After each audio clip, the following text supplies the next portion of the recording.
नमस्कार। हम फिजिकल का तीसरा चैप्टर हमारे द्वारा स्टार्ट हो गया है, जिसका नाम था केमिकल काइनेटिक्स। और केमिकल काइनेटिक्स की परिभाषा आपने सीखा। क्या था परिभाषा? वह रासायनिक अभिक्रिया जिसमें अभिक्रिया की दर एवं उसके क्रियाविधि का जो अध्ययन किया जाता है उसे केमिकल काइनेटिक्स कहते हैं। उसमें आपने देखा कि निम्नलिखित बातों पे डिपेंड करता था। अब प्रश्न उठता है कि अभिक्रिया क्या है, अभिक्रिया को कितने भाग में बांटेंगे? तो रिएक्शन जो यहाँ होगा उसके 3 पार्ट आपने देखा, जो मौखिक हमने समझाया था पहला वीडियो में। सिस्टम से लोग समझते जाना। एक बगल से पहला वीडियो से स्टार्ट करेंगे आप। जो हम बक रहे हैं, जो समझा रहे हैं, उसको एक बगल से अगर देखते जाएंगे तो 100% की गारंटी लेते हैं, जरा सा भी दिक्कत नहीं होगा। और यह केमिकल काइनेटिक्स का पहला 1-2 क्लास जो थ्योरी है, पहले थ्योरी को अगर समझ लेते हैं और उसके पॉइंट को, भाषा को, लैंग्वेज को अगर आप समझ लेते हैं, फिर आने वाला जो इसमें होगा एक्सप्लेनेशन, तो जरा सा भी दिक्कत उसमें नहीं होगा। अच्छी तरह से देख लो। चलिए आ जाते हैं टॉपिक पर। हमने देखा कि अभिक्रियाएं कितने प्रकार का था? 3 प्रकार का। अब यहाँ लिख दिया हमने, रिएक्शन को 3 भाग में बांटा गया। पहला क्या है? तीव्र अभिक्रियाएं। तीव्र यानी वेरी फास्ट रिएक्शन। तीव्र को वेरी फास्ट रिएक्शन। और जहाँ वेरी फास्ट हमने कहा, इसका मतलब है बहुत तेजी से रिएक्शन करेगा, सेकेंड से भी कम समय लगाएगा। उसी का दूसरा नाम होता है तात्क्षणिक अभिक्रिया, जिसको कहा जाता है इंस्टेंटेनियस रिएक्शन।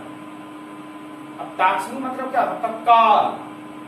तत्काल मतलब कि सेकेंड से भी कम, प्राचीनता समझ लो, सेकेंड से भी कम समय लगाएगा।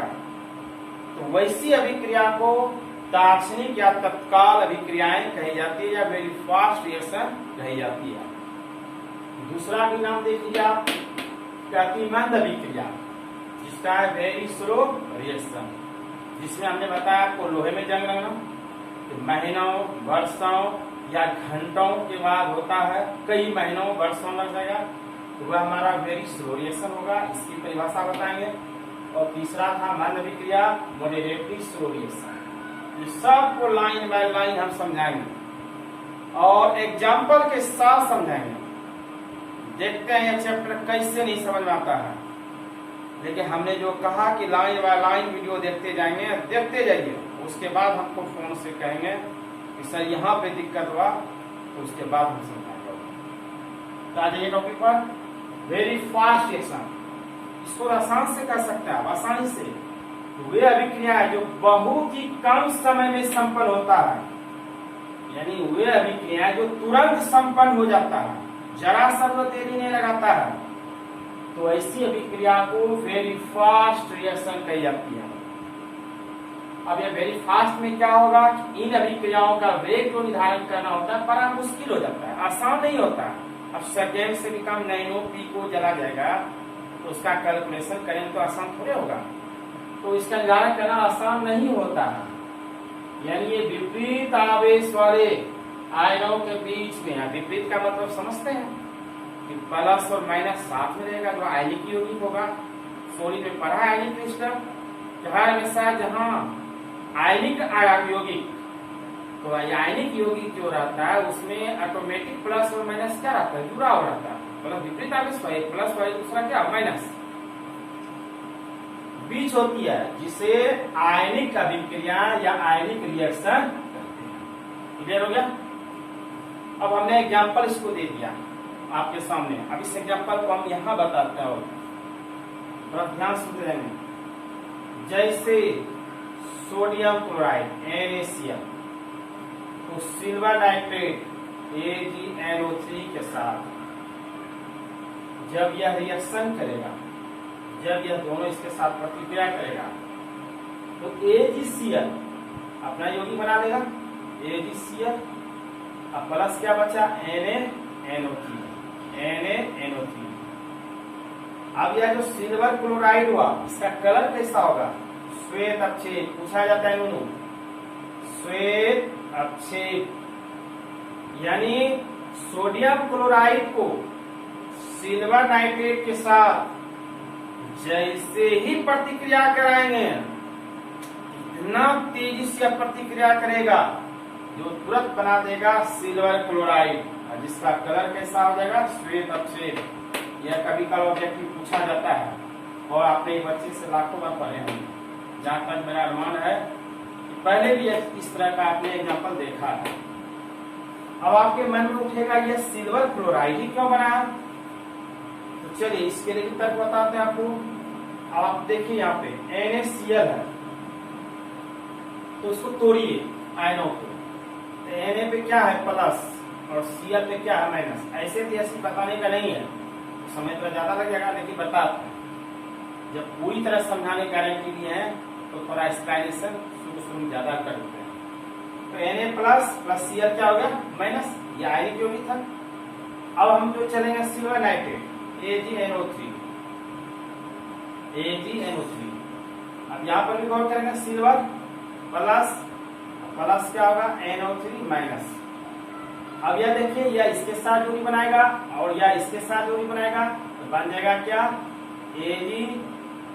AgCl, जिसका नाम हो जाएगा सिल्वर क्लोराइड, जिसका कलर कैसा होगा, तो श्वेत अपक्षेप, श्वेत अपक्षेप। ऐसे रिएक्शन को वेरी फास्ट रिएक्शन या इंस्टेनियस रिएक्शन या तत्काल रिएक्शन जो कहना है उसका नाम उच्चारण करेंगे, कही जाती है। अब दूसरा एग्जाम्पल देखिए,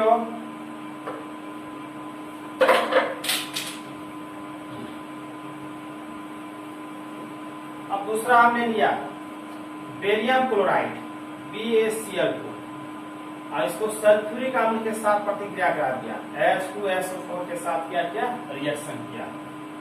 अब जैसे रिएक्शन करेगा तो बनाएगा BaSO4 बेरियम सल्फेट, अब प्लस हो जाएगा HCl, हाइड्रोजन माइनस कर दिया, 2 लगा दिया। अब ये जो बेरियम सल्फेट हुआ इसका भी कैसा रंग होता है, श्वेत अपक्षेप, श्वेत अपक्षेप। अब आप कहेंगे BaSO4 ही काहे बनाया बेरियम सल्फेट, तो चलिए तोड़ दिया आयनों को। अब इसको आयनों को नहीं किए, BaCl को ले लिया, बेरियम पे प्लस प्लस, अब Cl2 पे माइनस, अब ले लिया H2SO4, तो H2 पे प्लस और SO4 पे क्या आ गया माइनस माइनस, है ना। अब देखिए यह इसके साथ जोड़ी से बन जाएगा और यह इसके साथ जोड़ी बन जाएगा, जिससे बन जाएगा BaSO4 और जिसका कलर कैसा होगा, श्वेत अपक्षेप। और ऐसी रिएक्शन को वेरी फास्ट रिएक्शन कही जाती है। आप ले गए होंगे लेबोरेटरी, उसमें देखते होंगे कि इस दोनों तरह का रिएक्शन बहुत ज्यादा आता है। लैब में प्रयोगशाला में जो गए होंगे कभी, तो यह दोनों एग्जाम्पल इतने फेमस है। और यह दोनों एग्जाम्पल किस तरह का रिएक्शन होता है, वेरी फास्ट रिएक्शन, ठीक है। अब चलेंगे वेरी स्लो रिएक्शन। चलिए इतना सा प्रयोग करिए, वेरी स्लो रिएक्शन चलेगा।